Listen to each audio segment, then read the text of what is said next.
In a recent discussion, UFC bantamweight contender Merab Dvalishvili shared his perspective on Islam Makhachev's chances of moving up in weight to challenge Jack Della Maddalena for the welterweight title.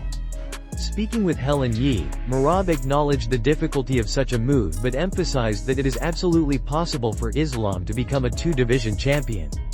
According to Merab, Jack Della Maddalena is a dangerous opponent with a skill set that makes him a serious threat to anyone in the division. Known for his sharp boxing, precision striking, and legitimate knockout power, JDM presents challenges that cannot be underestimated. However, Merab was quick to highlight that Islam brings his own unique set of tools that make him a nightmare matchup for almost every fighter he faces. One of the key advantages Merab pointed out is Islam's southpaw stance combined with his world-class wrestling. Unlike many strikers who thrive in extended exchanges on the feet, Islam has mastered the art of controlling fights without absorbing much damage. He rarely gets hit cleanly, and once he manages to secure a takedown, his ability to smother and wear down opponents becomes the deciding factor. Merab described Islam's ground control as relentless, often leading to opponents breaking mentally and physically under his pressure. Throughout his career, Makhachev has neutralized some of the most dangerous strikers in the sport by dragging them into his world, where grappling and positional dominance take center stage. Merab believes this same formula could very well work against JDM. He further mentioned the recent bout between Jack Della Maddalena and Bilal Muhammad, suggesting that Islam will likely study that fight in great detail. By analyzing exchanges and identifying vulnerabilities, Islam can make the right adjustments to maximize his chances of success. Merab stressed that adaptability is one of Islam's greatest strengths. Whether facing high-level strikers, seasoned grapplers, or well-rounded fighters, Islam has consistently shown the ability to adjust mid-fight and impose his style. His pressure, pace, and grappling dominance are assets that could allow him to carve out a path to victory in a potential showdown with JDM. Still, Merab was clear in noting that this will not be an easy task. Jack Della Maddalenna's toughness, durability, and finishing instincts make him an incredibly dangerous opponent. Yet, if Islam enters the cage in peak form, Merab is confident he possesses the skills necessary to overcome the challenge. Should Makhachev succeed, he would not only secure a second UFC championship but also further solidify his legacy as one of the greatest fighters in the sport's history. In another major development in the MMA world, Dricus du Plessis recently shared his thoughts on the highly anticipated rematch between Alex Pereira and Magomed Ankalaev. According to du Plessis, Pereira is the fighter more likely to prevail this time around.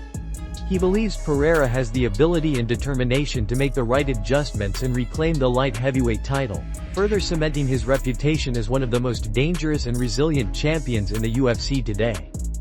Dricus du Plessis recently offered his insight on the upcoming rematch between Alex Pereira and Magomed Ankalaev, giving a detailed breakdown of what he believes will decide the fight. According to du Plessis, Pereira looks sharper and more intense than ever. Striking has never been an issue for the Brazilian powerhouse, but the true key to victory this time lies in preventing himself from being pinned against the fence. Du Plessis explained that Pereira and his team have been working extensively on this area, ensuring that he maintains control of the center of the cage. Interestingly, he added that taking some time away from competition may have been beneficial for Pereira, allowing him to reset mentally, regain focus, and rediscover the hunger that has driven his success in the past. Du Plessis described Pereira as a bully-type fighter, an athlete who thrives on constant forward pressure, imposing his physicality and intimidating opponents with devastating punching power. Unlike many fighters who hesitate to step into danger, Pereira embraces it, confident that his strikes carry fight-ending force. This pressure-heavy style has broken countless opponents before, forcing them onto the defensive and leaving them unable to establish their rhythm. Reflecting on their first fight, du Plessis acknowledged that Ankalaev fought smartly by using range to his advantage and then closing the distance to smother Pereira. By forcing Pereira onto the back foot, Ankalaev was able to nullify much of the Brazilian's offensive firepower. Pereira is at his most dangerous when he is moving forward, dictating both the pace and the space of the fight. When forced backward, his effectiveness diminishes. Du Plessis noted that Ankalaev's approach in the first encounter capitalized on this weakness. However, in analyzing the potential strategies for the rematch, Du Plessis expressed doubts about Ankalaev's rumored plan to engage Pereira in extended striking exchanges. While Ankalaev is a skilled fighter with well-rounded abilities, Du Plessis emphasized that choosing to trade strikes with Pereira could be a disastrous mistake. Few athletes in the light heavyweight division can withstand Pereira's power in a pure stand-up battle, and those who try often find themselves on the receiving end of a knockout. Du Plessis also made it clear that he does not expect this fight to go the distance. With Pereira's improved sharpness, refined intensity, and targeted preparation, he sees the Brazilian regaining his momentum and delivering a statement performance. He firmly believes Pereira has adjusted to the mistakes of the first fight and will now enter the rematch with the right mindset and tactical focus to reclaim the light heavyweight belt. In his own words, Du Plessis is confident enough to put his money on Pereira to emerge victorious, predicting that his forward pressure and striking arsenal will overwhelm Ankalaev this time around. In other MMA news, there appears to be an interesting debate unfolding between Usman Nurmagomedov and his cousin Khabib regarding whether Paul Hughes deserves a rematch for the lightweight title. This difference in opinion has caught the attention of fans, as both men are highly respected voices in the sport, and their perspectives on the matter will no doubt continue to fuel discussions in the coming weeks. Conor McGregor has once again sent shockwaves through the MMA world by claiming that his long-awaited fight with Michael Chandler is finally official. In his own words, it is a done deal, signed, sealed, and delivered. McGregor emphasized that this is not a negotiation or a possibility but a fight that is locked in, insisting that he will be competing on the highly publicized White House card. According to him, communication between himself, UFC President Dana White, and the promotion has been constant, with both sides working together to finalize what he describes as another massive business move. As expected, McGregor's announcement has generated both excitement and skepticism in equal measure. On one hand, fans have been anticipating this matchup ever since the two coached opposite each other on The Ultimate Fighter, which served as months of free promotion for their eventual clash. On the other hand, many remain doubtful due to the extravagant details McGregor revealed. The Irish superstar claimed that he will be paid a staggering $100 million for the fight, in addition to securing 100 golden visas for himself, his family, and his inner circle. For critics, the notion that Dana White and the UFC would agree to such an unprecedented deal sounds far-fetched, fueling speculation that this is classic Conor hype. McGregor has not fought since suffering a devastating leg break in his trilogy bout against Dustin Poirier in 2021, which raises further questions about his form and readiness to compete at the highest level. Nevertheless, industry veterans such as John McCarthy and Josh Thompson believe the fight will indeed happen, regardless of the over-the-top claims. They pointed out that the UFC has already invested significant promotional resources into this matchup, and with so much marketing built around the McGregor-Chandler rivalry, the promotion will not let the opportunity slip away. The build-up has certainly been extensive. After the Ultimate Fighter season that pitted McGregor and Chandler against each other, the fight seemed destined to happen. Yet, repeated delays and uncertainty left fans frustrated and doubtful. Now, McGregor's bold proclamation has reignited anticipation and, once again, placed all eyes on the UFC's biggest star. One notable storyline heading into this potential bout is Michael Chandler's age. Currently 39, Chandler will turn 40 by the time the White House event is expected to take place. This fact did not go unnoticed during recent commentary, where analysts even joked about one of them knowing Chandler's exact birthday a little too well.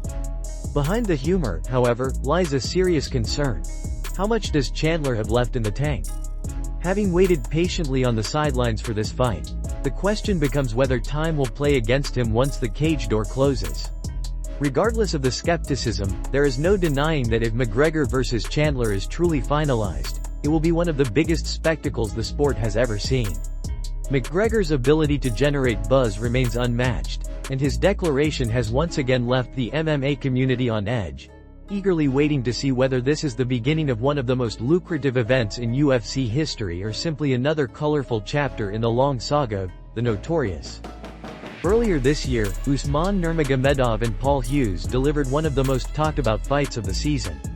Their 5-round clash in January was a dramatic and grueling battle that many fans and analysts immediately labeled as an early contender for Fight of the Year.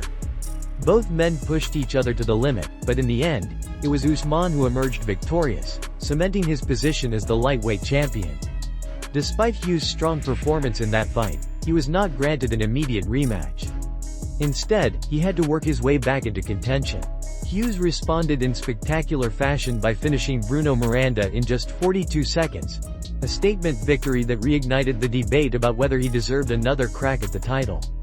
That emphatic performance had fans clamoring for a rematch, with many believing Hughes had done more than enough to earn another shot at Usman.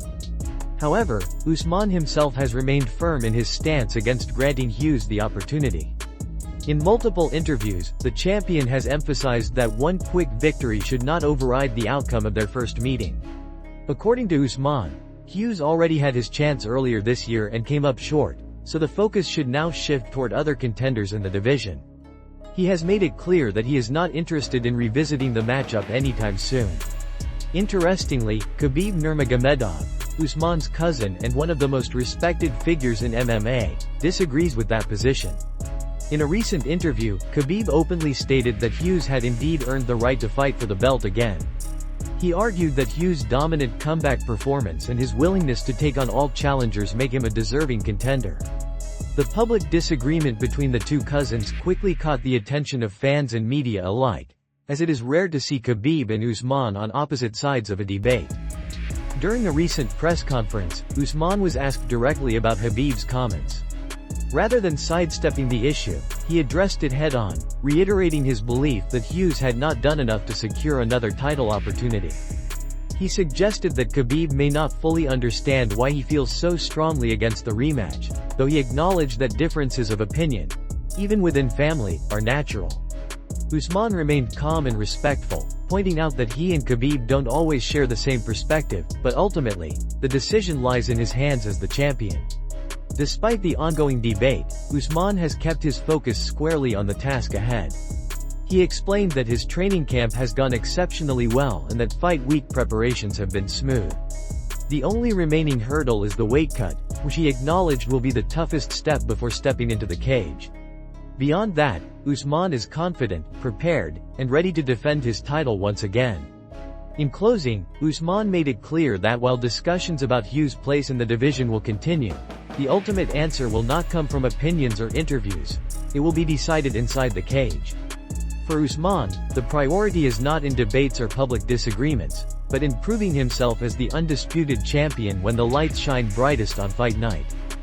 Daniel Cormier and Alex Pereira recently shared a light-hearted and entertaining moment that quickly caught the attention of fans online. Known for his humor and quick wit, Cormier has often made playful jokes about Pereira in the past. However, when the two crossed paths earlier today, Cormier decided it was time to officially call a truce.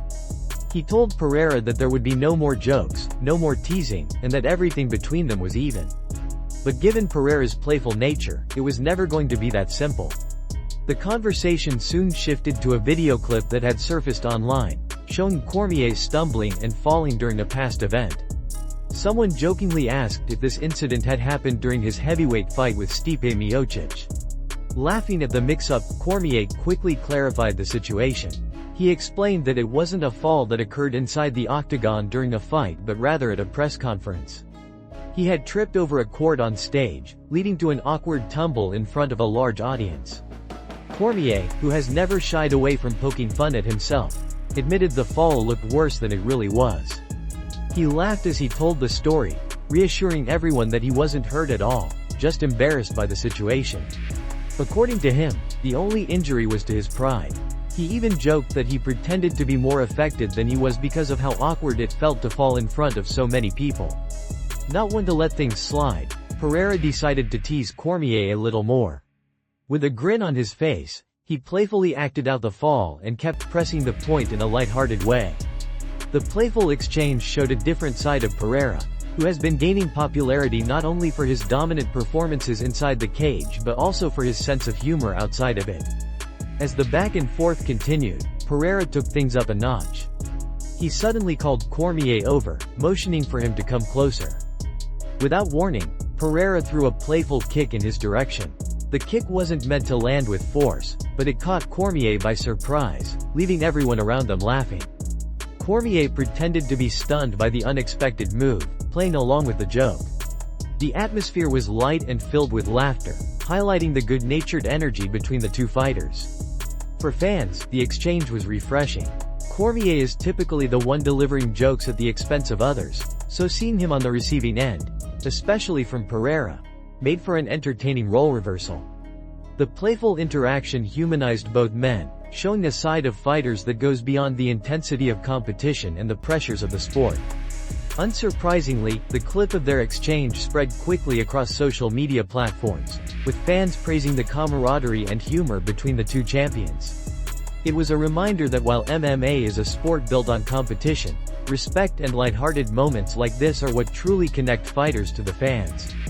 Pereira's charm and easygoing attitude continue to win over audiences, while Cormier once again proved he can laugh at himself and embrace the fun side of the fight game.